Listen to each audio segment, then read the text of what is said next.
నిలబెట్టుకోలేకపోతే వద్దు. ఇక రెండవది, నాకు ఇది ఇష్టం లేని అన్నవాడి చేత బలాత్కారంగా పని చేయకండి. ఒక వ్యక్తికి నాకు ఇది ఇష్టం లేదన్నాడు, వాడి చేత బలవంతంగా పని చేయించకండి. అనగా ఓ వ్యక్తి నేను పెళ్లి చేసుకోను అన్నాడు, వాడిని ఒప్పించి పెళ్లి చేస్తే కుటుంబం నష్టపోతుంది. వాడికి ఇష్టం లేదు, వద్దు నీకు వద్దు. వాడు ఎందుకన్నాడు ఆ మాట? అలా జరిగింది.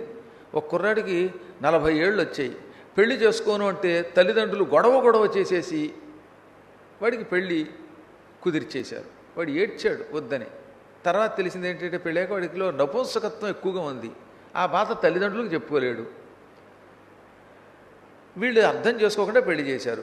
ఆ పిల్ల వాడికి పడి ఉసూరు మంది 3 ఏళ్ళు కోర్టులో కేసు నడిచిందంటే ఈ మధ్యనే విడాకులు అయ్యాయట. ఎందుకు ఈ పాపాలు చేయటం? వాడు వద్దో మొర్రో నాకంటూ ఉంటే బలాత్కారంగా అంటగట్టి ఏం చేస్తావు? దానివల్ల ఏం సుఖపడతావు? కాబట్టి వద్దన్న వాడిని మాని.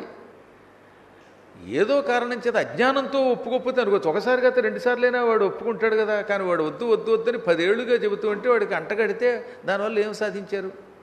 అలాగే ఒక అమ్మాయి అంది, పెళ్లి చేస్తే నేను అవతల వాడిని హింస పెడతాను, నేను పెళ్లి చేసుకోలేను, నాకు సైకలాజికల్ డిఫెక్ట్స్ ఉన్నాయని చెబితే ఆ అమ్మాయి 40వ ఏట ఒప్పించి పెళ్లి చేశారు. పెళ్ళైన కొద్ది రోజులకి ఏదో కోపం వచ్చి ఆ మొగుడి మీద వేడివేడి చారు పోసేసింది కోపంలో. ఆ అమ్మాయి చెప్పింది, నాకు సైకలాజికల్ డిఫెక్ట్ ఉంది, నాకు పెళ్లి చేస్తే నేను ఏదైనా చేస్తాను. ఆ తండ్రి వినలేదు.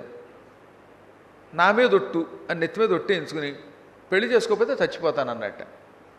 ఈ పాటలు పడలేక చేసుకుంది. పెళ్ళైన నెలకో 2 నెలలకో మొత్తం మీద ఇద్దరికి ఏదో వాదం వచ్చింది. ఈ అమ్మాయికి తెక్కెక్కుని చెప్పింది కదా ముందే. ఆ పూట వేడిగా మరుగుతున్న చారు, కర్మగాయలు మిరపకాయలు బాగా వేశారు అందులో. ఆ పూట మొత్తం మీద మొహం మీద పోసేసింది. కళ్ళు పోయేయండి ఇప్పుడు ఆ కుర్రాడికి. ఏం చేస్తే కళ్ళు వస్తాయి? అందువల్ల తల్లిదండ్రులారా, మీ అబ్బాయో అమ్మాయో ఎన్నాళ్ళు బతిమాలను ఒప్పుకోకపోతే ఓ దండం పెట్టి వదిలేయండి. హాయిగా ఎందుకు వచ్చింది? మీరు సుఖపడరు, వాడు సుఖపడ్డు. ఒక్కొక్కడు వచ్చి నా కాళ్ళు పట్టుకుని, గురువుగారు మా అబ్బాయి పెళ్లి చేసుకోవట్లేదు, మీరు ఏదైనా చేయండి అంటే నేనేం చేస్తాను? వాడి డిఫెక్ట్ నాకు తెలుసు, వాడు ఎవడికి చెప్పుకోలేడు. ఈ తండ్రి ఏమో చెయ్యమంటాడు, వాడు చేసుకోనంటాడు. ఇప్పుడు నేనేం చేయాలి చెప్పండి? చెప్తాను. ఎగదీస్తే గోహత్య, దిగదీస్తే బ్రహ్మహత్య. కాబట్టి కొన్ని మా పరిధుల్లో ఉండవు. వాడి కర్మయోగం అంతే. వాడు సుఖపడాలి ఉన్నంతకాలం అని మాత్రం కోరుకోండి హాయిగా. కేవలం పెళ్లి చేసుకున్నంత మాత్రమే సుఖపడిపోతాడు అనుకోవడం ఒట్టి భ్రమ. పెళ్లి చేసినటువంటి వాళ్ళు అంతా సుఖపడ్డారా? కాబట్టి పెళ్ళి కాలేదని బెంగెట్టుకోవద్దు. అలాగని మొత్తం అంతా పెళ్ళిళ్ళు మానేసి ఇళ్లలో కూర్చుని సన్యాసం పుచ్చుకుంటే అది వ్యవస్థకి ప్రమాదమే.